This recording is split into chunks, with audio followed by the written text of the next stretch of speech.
Welcome to this episode of Path to Purchase. This is Ollie Bilson, and I am with Mr. Tom Breeze. Yeah, just a bit of an anti-climax there, I suppose. But I'm used to it by now, so it's fine. No different to any other introduction on these podcasts if you've listened to many others before. So, now, I'm personally very excited for this episode because we are moving offices at the moment, and within that office we're building a video studio so that we can do more things in more of a controlled kind of environment, face-to-camera videos and interviews and things like that, and live streams and so on and so forth. And I know that you've just been through this process yourself, so given the fact that you are a video extraordinaire amongst many other things, YouTube just ranking, quite frankly, like number 8 on the list of things you're extraordinary at. Let's talk a little bit about the setup of your studio, how you did it, what are the considerations. So if anybody out there is in the position that we've been, what are the things that they should be really looking for? Good question. Very good question. Okay, so what I thought would be best to do, and might be easiest to do, would be to actually take you around the new studio, which is like good. Live tour for those of you that are watching. This makes total sense. For those of you who are not watching, makes slightly less sense. So maybe put some context to it as you go through. Yes, good idea. Okay, this is gonna be a difficult tour then. It's like going on a New York tour, closing your eyes, and me trying to explain how great the views are, which is not easy. Like through the keyhole, but just a lot worse. that should be the slogan of our podcast. Through the keyhole, but a lot worse. All right, so we recently moved offices. I say that recently, about 2 or 3 months ago now. Seems less than that, but maybe more than that. And we actually have an office on one side. So if you're watching on the video, it's to my left. If you're listening, it's still to my left. It hasn't moved, but just I indicate it with my hand. And then in here, where I'm sitting right now, I'm actually in the studio. And week by week, we seem to be upgrading more and more. We've got one final upgrade to do, I think. But we're in a good place right now with the whole studio, so it's looking good. I'm just having my tea delivered to me now, a cup of tea. Thank you very much, mate. And that's the beauty of having the studio next to the office, that you still have the team helping out when you need it. So I'm going to grab my webcam that we're filming with right now. Let me try and grab this. Oh, okay. And now you can see we've got a TV screen behind me. This is a 55-inch LG something or other. It's 4K. Not that we actually need 4K, but because we worked out once you start filming, it's not going to film in. Although we've got cameras that film in 4K, the actual filming of the TV screen won't be in 4K. So we've upgraded for no good reason there whatsoever. But that's just a good way of wasting some money there. And we've got a slide with the logo in the background of Path to Purchase. So that just stays there throughout the episode, and means that we've got a bit of branding in there in the video. We've got the blackboard behind, and I won't focus too much on it because there's a bit of information on there that probably shouldn't be on there. We kind of paint our walls with blackboard paint, and it means that we can use chalk and diagram things out with clients, as well as do cool videos as well, which is nice. And this TV can just wheel out the way as and when you need it. Then, because we're in quite a small room, let me just give you a kind of like an idea of how big it is. It's actually kind of a small little studio, but when we moved in, it's got relatively high ceilings, but it's the audio echoed quite a bit off the kind of flat walls. So what we've done is we've got the eggshell foam stuff that's done the trick. Actually, it's done really, really well. Better than we thought it would be, in fact. And so we've done floor to ceiling kind of egg foam. And we had to go white. And the reason being is because when you're in a small studio space, what you don't want to do is point lights directly at you sometimes, because it's just a bit too harsh. If you're in a bigger space, it's actually fine. You can diffuse the light and it should be okay. But in a very small, tight space, what we tend to do is bounce the light off the walls. And as you can see here, we've got a light here. It doesn't focus very well because it's a bit blurred, like a bit too strong, the light. But because we're like throwing the light at the wall and then it bounced back onto me, so I should be relatively evenly lit. We had to have white walls so it reflected as much light as possible. If it was black walls, obviously it would absorb the light a little bit more and wouldn't work quite so well. So that's why we've gone for light color there. As you can see, there we go. It's focusing in now, and you can see the light just bouncing at the wall, and that works pretty well for us. And then as we go round, we've got a glass wall on one side into the corridor of the office. Then we've got a door. Nothing too special about the door. And you can see here that we're filming back onto the screen that I'm on right now. That's a bit like an Inception or whatever it is. And the way that's working is that so it means that I can see Oli and talk to him. And so I've got my laptop screen using Zoom that we use to film these. But we actually record our audio separately, so we get nice and clear audio now. We didn't used to. But Oli's team were like, hey, get the audio better. And so we worked out a better way of doing things. And now I've got a mic that I use here on me that goes straight into my phone. So we've got an MP3 recording of my vocals. And then likewise with Oli, you use a mic as well, do you? Or you use your headphones, don't you? Yeah, I've got a boom mic actually going into a I think it's a Zoom H3 or H4, H5. I don't know. One of the H's that records the audio separately from the boom mic. I've got a Sennheiser ME66. I just remember that. I'm no idea about mics whatsoever, but it seems to work very well. Nice. Okay, cool. So that's the normal setup for a podcast that Oli and I do, and I use the webcam as the camera, as you can see if you're watching.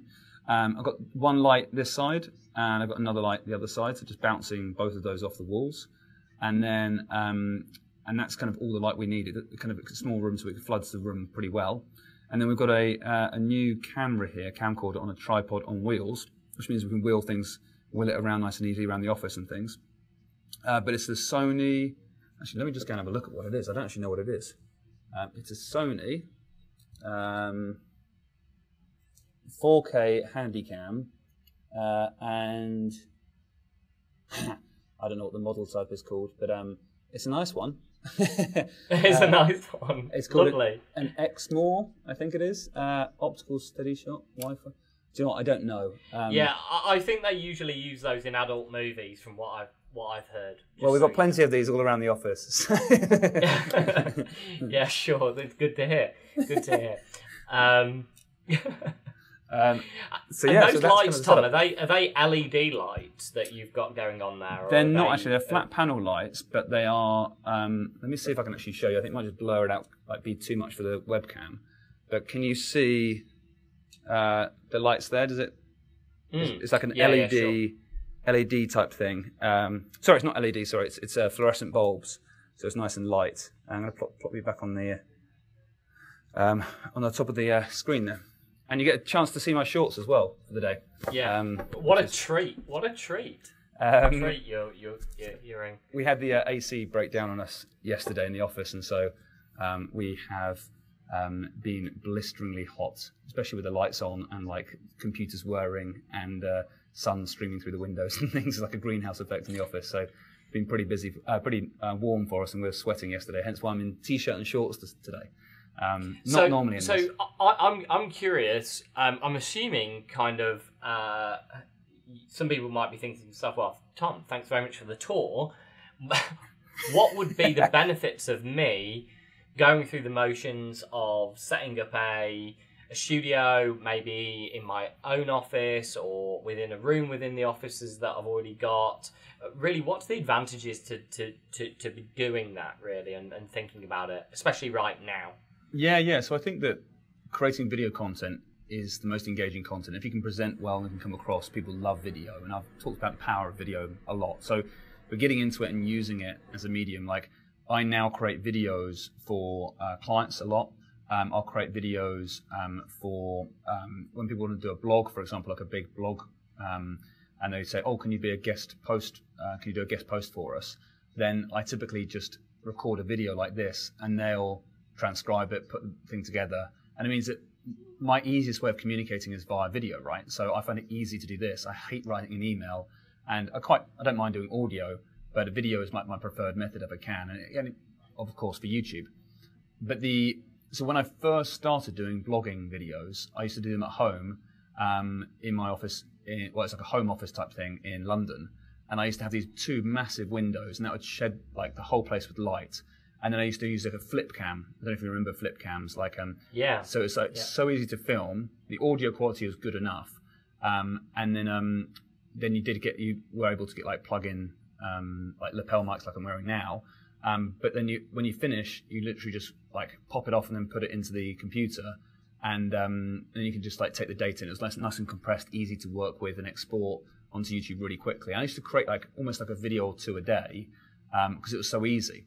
And then I thought, okay, let's up things a little bit. Let's go and get proper lights, better camera, and all of a sudden, because it's so much more difficult, it slows down everything, and then you don't go and create the content any longer. What used to take you a couple of hours to do would now take 4 hours to do. Editing, you would want to make it even better now, and all that sort of good stuff. And in the end, nothing ever got done because I had all the equipment, but just didn't have enough time to do it all, really. So the reason now that we've got this, it's all set up, the wires are tucked away nicely. It's just, all I do is I walk in, press record, put the lights on, put the TV on, and I can start filming with my slides, and it's all just set up for me, ready to go. And with team members and stuff, I can say to them, okay, can you all get it set up? Here's my slides, and I walk in like 5 minutes later, it's all ready to go. And then I just finish up, and they just take the footage off it, and they go and edit it. So that's kind of like, it's a luxury thing for me more than anything else. It's like, once it's set up, it's done. It is a bit of an overhead to have the studio here because it's an extra office that you don't really use every single day.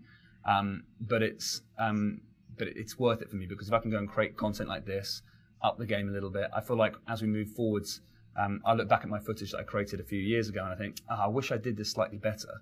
And now I can, and it's easy and it's just done sort of thing. So it's more peace of mind to create really, really high quality content easily, and that's the beauty for me, I think.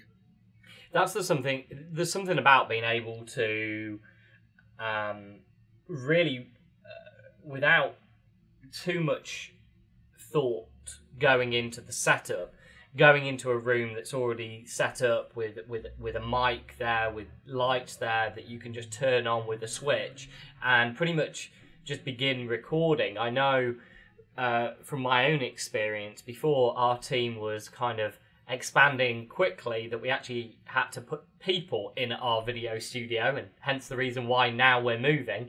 I had a dedicated studio set up. If people want to go back a few episodes of Path to Purchase, they'll see me with a slightly better backdrop than I've got right now. Any case, it was just so easy to go in and record videos for really any purpose, even if it was a quick video to, your list that you were mailing, or whether it would be a landing page video. And it kind of takes the pressure off you a little bit, in the sense of if you're not used to being on video, and I'm probably not one of those people that gravitates to doing videos, it certainly took the pressure off me and actually allowed me to produce better quality videos with better content, and videos, frankly, that were much, much better produced, just because everything was set up in the right way.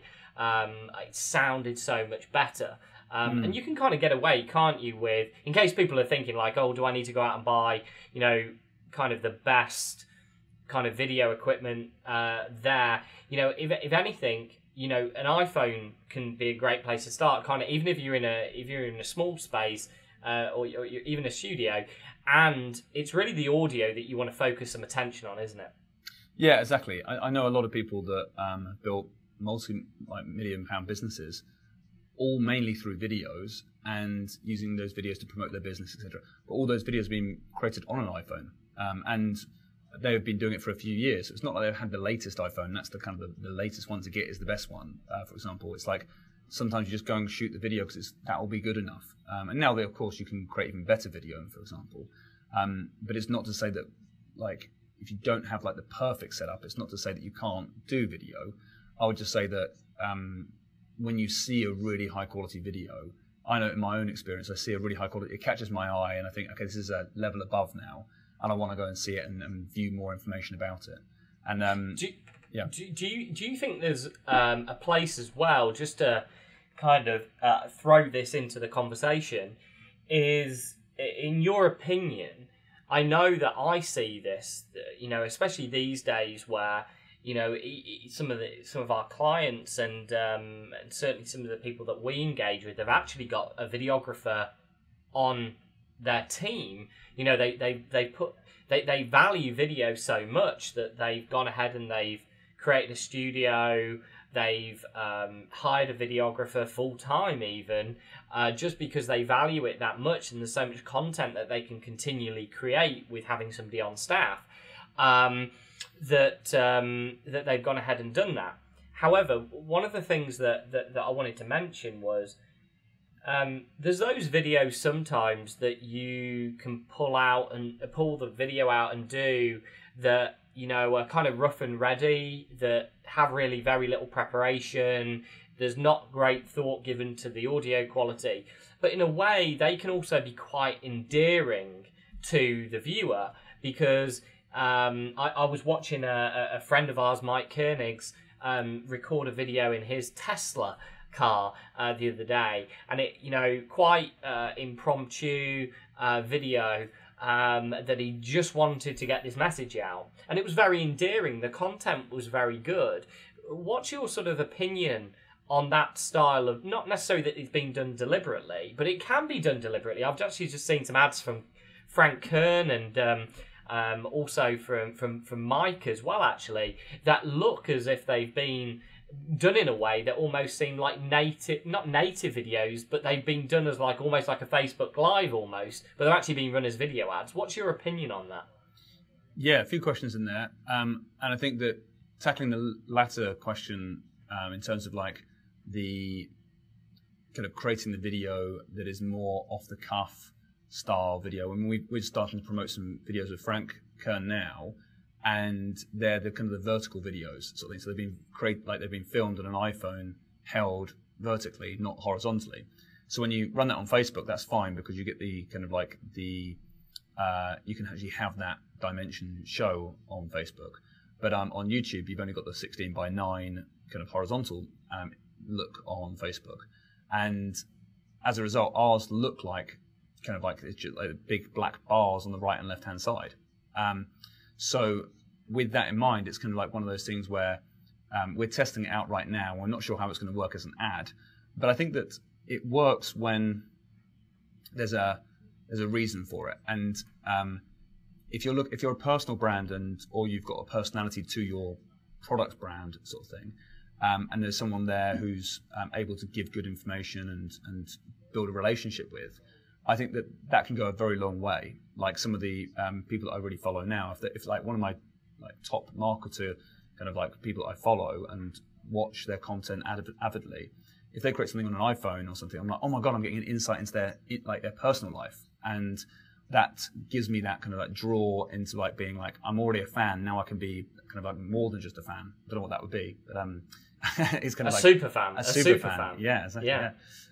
So you can get closer to the brand as a result of that. And things I've always recommended, if a restaurant, for example, just because I've worked in that kind of industry in my past, I always used to think what a great way would it be to run an ad of the kitchen talking about the new menu coming out, sort of thing. Here's who we're cooking this new menu. This is one of the latest dishes on the we're only if it's a local campaign, we're only kind of 15 minutes from where you are right now. So book in a table and we'll come and see you this week for the new menu, for example. And it's just a little reminder to the local audience that, hey, look, we've got something going on right now. It's different. It'll be pretty cheap to run that locally, but everyone would know about it. And so I always think behind the scenes type videos can work really well when you want to be closer to the brand like that. But be careful with first impressions, because I would say the first impression you want to come across with credibility and make sure that first impression is a really, really solid one, because once you've had that and you build that brand, and once people want to get to know you better, then I think it's fine to create those off-the-cuff videos and create the in-the-office kind of style videos. But when it's the first impression, I think a lot of people can be turned off by it. It's like when when you sometimes watch a great series or something, and the first episode's not very good. It's sometimes been like, I don't know if I'm going to watch the rest of this.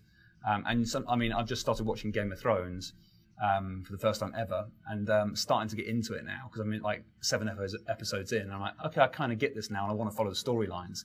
But the first like 5 were a bit of a struggle for me. I was like, this is a bit weird. I'm not sure if I like it or not. But now I'm like, wow, I really want to get into it, and I want to know a bit more about these actors and these characters a little bit more, and I want to kind of really avidly get into it. And if there was like an off-the-cuff video from someone on a live set, for example, of Game of Thrones, I think it's finished now anyway, but if that was the case, I'd be like avidly watching it. Whereas previously, I would not have cared for that at all. I'd have been like, another thing about Game of Thrones. Do you know what I mean? So I think it's really interesting because I think that one of the things that we found, and of course it's automated and it's to a degree being thought through. We started to what we all know is the moment somebody comes into your world, you have, as you just quite rightly said, you've got that opportunity to make an impression on them. That impression ultimately leads them down the path of becoming to become familiar, get to know you better, get to like you hopefully, and ultimately get to do some business with you as a result of those things. It's the path to purchase. It is the ultimate path to purchase. And one of the things we found was that we would often put in at the beginning of when somebody was opting in for something new, they were a new subscriber onto an email list. We actually had, as part of the welcome email that went, regardless of whatever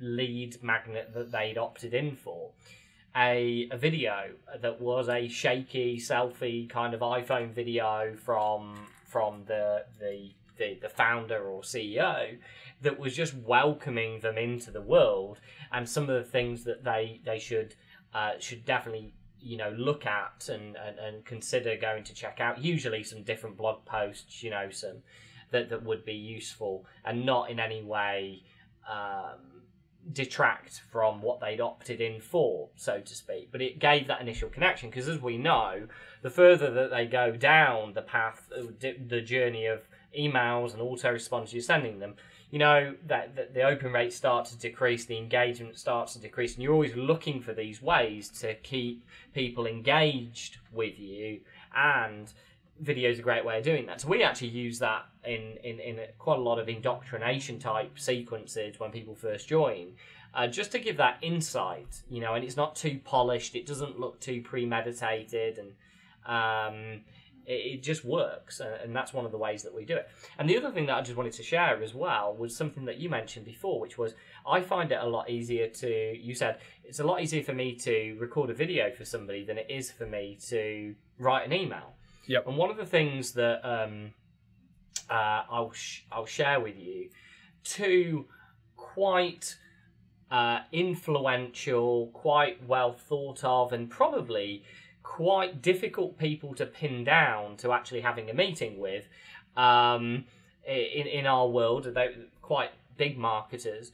I sent a personal video to the other day, and I did it with something called Loom. Now, Loom is a Chrome extension that plugs into Gmail that allows you to just record from your webcam a video, and it shares a link and gives a little thumbnail within it. So you just send your email, but what you do is your email has this embedded thumbnail which they click and go and look at the video. And I got 2 of these guys to go and schedule a call with me as a result of it, and just a very personal follow-up.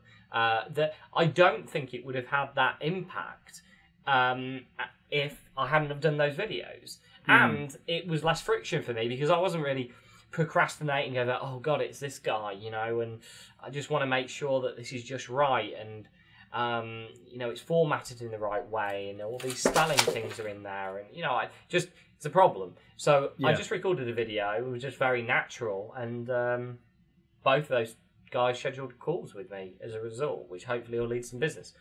So just talking to that, it can be very, I think that like there's three things that have fired off in my head. I think that one of my biggest clients that I've got now came from me doing a personal video for them. I never knew them before, but I did a professional version.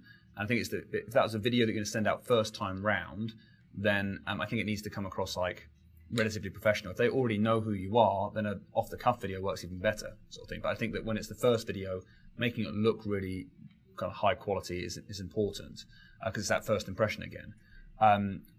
The second thing I wanted to mention is that a good friend of mine that I met recently in Sydney, a guy called Dave Wooding, he was like showing me that like as soon as he meets with somebody for the first time ever, he just straight away afterwards sends them a quick video. So he does it on his phone, and he's got it systemized so it kind of goes through Wistia and then sends straight through as an email to them as well. Meaning within like 5 minutes after meeting him, he's like, "Hey, great to meet you. Just I wanted to say, I'll get into the stuff that we talked about, and I'll let you know. I'll be back in touch soon," sort of thing. And you get this video like 5 minutes after meeting, you're like, "That's so cool." So that's a really clever way of kind of getting into someone's kind of like memory almost straight away, and kind of get that reminder as well. I've done that a few times with clients, and or potential clients, and it's worked very well. And then also, where I got the idea of doing these personalized videos as a thank you video, I know that one of my clients has now adopted that, and his retention rates on his membership has recently shot up as a result of this. But every new member they come on, they just do a quick video via BombBomb. I'm not sure if you've heard of BombBomb before. Yeah. And when they do BombBomb, they just do a real quick, "Hey, thanks so much for making your purchase. This is," and I won't say the name, but he says, "But thanks so much. And if you've got any questions or anything, just let me know. But welcome to the community, and we really look forward to working with you." And so as soon as people come on, they see that. It's like, "Oh, wow, this is actually a proper community here." And then it's much more kind of like, they don't want to disappear out of this community now because it actually does have that feel to it as well, which is really cool. And that was kind of like taken from Zappos, the shoe company. So what used to happen as soon as I'm not sure if they still do it or not, but when you used to buy a pair of shoes, they would almost like have a video that comes back to you saying, "Okay, so we're just packing up your shoes now." And they'd have a video of that, and they'll pass on to the next person and say, "Yeah, and we'll have this shipped out to you in the next 72 hours. And then they kind of like pass it down the line and say, and it should be arriving at your door, but any questions, here's the email and here's the information you need to know, and your invoice is below," sort of thing. And so immediately you just kind of like get this like video of someone packing up a pair of shoes. Obviously they're not your ones, but it's kind of like that. You're behind the scenes, you're in the factory, you're getting greeted by the staff members, and it's just like, "Oh, great, we're part of this is not kind of just this kind of I was going to say soulless, but I think that'd be too close to a pun. But it's more a case of like an empty video. It's more a case of like, this actually feels like it's the team behind the scenes telling me thank you for my purchase and build into the community of Zappos. So I thought it was a really clever idea to use video in that capacity as well. Yeah, sure. No, I really like that. The idea of also engaging your team and your staff to just embrace the fact of, this doesn't have to be perfect. You can just kind of get, either in front or behind the camera and just do something that's going to kind of give that personal touch. But just going full circle back to this kind of whole idea of producing better quality videos in a controlled environment that people can set up. One of the things, while it's on my mind, that I was just going to suggest people a resource for them to go and check out, and I know that you have one from your friends as well, who specifically do this. Wistia, for those of you who don't know, Wistia is a video hosting provider similar to Vimeo, and YouTube is a public video hosting provider, and obviously network and channel. But Wistia produce some very good educational videos to set up very cost-effective studios, and they show different ways to arrangements of lights and backdrops and all of those different things. That's very, very helpful. So depending upon how much value you got from Tom's video earlier, you may also want to go and check that out to supplement that knowledge that you managed to get there a little bit. Not saying at all that it, not to deposition you, but it's Wistia, so like it's difficult to compete with that, Oh, so wow. hopefully... Okay. So now, not only have you given us a dig, but also saying who I can and can't compete with as well. That's very nice of you, Oli. Yeah, no, that's absolutely fine. If I'm gonna do it, I might as well just go all the way through you. Just cut straight as deep as possible. So, why don't you talk a little bit about the guys that we've spoken about before that actually do this as a done for you thing now, but before that had also done a lot of educational stuff online. I know that you respect a lot. Sorry, what was the question? So why don't you speak a little bit about the guys that you know who actually now do these kind of done-for-you studios. They've done them for like Michael Hyatt and other people like that as a done for you, but also they've done some kind of great kind of education on setting up your own studio as well. Yes, of course. So Luria and David, they are the live streaming pros, and they actually come in and set up your whole studio. Amazing at doing this because they kind of wanted to create this scenario where it's the one click or the one switch, I think they're called actually. So you walk into your studio, click one switch, and everything turns on. So your lights go on, your camera's ready to go, everything's set up properly, and it's just like ready to shoot sort of thing. So they've got this scenario where it's working like that. And so if they do things properly. So I don't think it's the cheapest service in the world, but it's the best from my opinion. And if you're out there and you're thinking, I just want to take this seriously and get it done properly, and you have the space for it, man, they'll make your set, they'll like do everything and make it look amazing, but also have it so you can live stream really easily. Like the studio I'm in right now, I don't know if we can live stream or not. I probably can and get that sorted, and probably like live vision mix it and all that sort of good stuff as well. But we're not right there just yet. We're just here to say, hey, look, we can create much better content more easily right now. But I don't think live streaming would be too far off just yet. The whole approach from those guys, like it's just the best way of setting up your studio. So Luria and David, and they're from the live streaming pros. They used to be part of Geeks University. So if you've seen that brand before, which is probably a bit more got a bit more history to it, but they've rebranded to Live Streaming Pros now, and they're based in the States, but they travel as well, so they can help out build things as well. So definitely the best guys to go to. But I was gonna say that one of the things with doing these kind of setups though as well, one of the things that I think is a hidden benefit is as the business owner, as the CEO, as the founder, it's very easy to step in to the role and the personality, the connection with your audience, your potential customers, your actual customers. And there's absolutely nothing wrong with that. You should certainly do that, and that's one of the reasons for doing this.